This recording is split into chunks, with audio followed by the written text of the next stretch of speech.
শহীদ আল্লামা দেলাওয়ার হোসাইন সাইদি রহমতুল্লাহ আলাইহে। কেউ যদি বলেন মারা গেছে, না, উনি মারা যায়নি, ওনাকে মেরে ফেলা হয়েছে। 3টা বছরের ভেতরে আমার সাথে একদিন দেখা হয়েছিল জেলখানায়।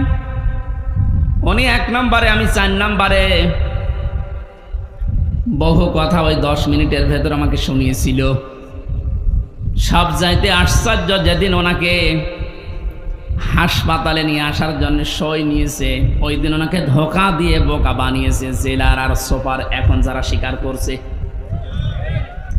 ওনাকে এটা জানিয়েছে যে আপনি মুক্ত হয়ে যাবেন। এদেশের নির্বাহী আদেশে যিনি দায়িত্বে আছেন, ওই সময় ছিলেন, তিনি নির্বাহী আদেশ দিয়ে আপনাকে মুক্ত করে দেবে। আপনি মুক্ত বাতাসে আবার কোরআনের কথা বলতে পারবেন। এ কথা বলার পরে সই নিয়ে ওখান থেকে বের করে প্রথমে গাজীপুরে নিয়ে যায়, ওই জায়গা থেকে নিয়ে যায় মেডিকেলে।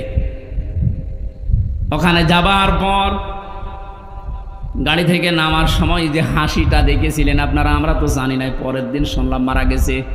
এখন ভিডিওতে দেখতে পাচ্ছি যে হাসিটা উনি দিয়েছিলেন, ওনার বিশ্বাস ছিল আমি আবার মুক্ত জীবনে কোরআনের কথা বলতে পারবো। কিন্তু ষড়যন্ত্র করে ওপরের নির্দেশে, বিশেষ করে এই ডাক্তার নামে কলঙ্ক। আল্লাহর পরে মানুষ যদি কাউকে বিশ্বাস করে থাকে, সেটার নাম ডাক্তার। আর এই কোলাঙ্গার ডাক্তার মোস্তফা জামান, এখন আরো 2 জন আছে, এরা ভেতরে নিয়ে ইনজেকশন পুশ করে লোকটাকে দুনিয়া থেকে শহীদ করে দিল। অনেক যদি অসুস্থ হবে, আপনি বাস্তবতায় টের পান না। কোন মানুষকে ওইভাবে অসুস্থ অবস্থায় হাসতে কোনোদিন আপনি দেখেছেন? সুতরাং উনি মারা গিয়েছে কখনো না, আমি বিশ্বাসও করি না, কোনোদিন বলিও না।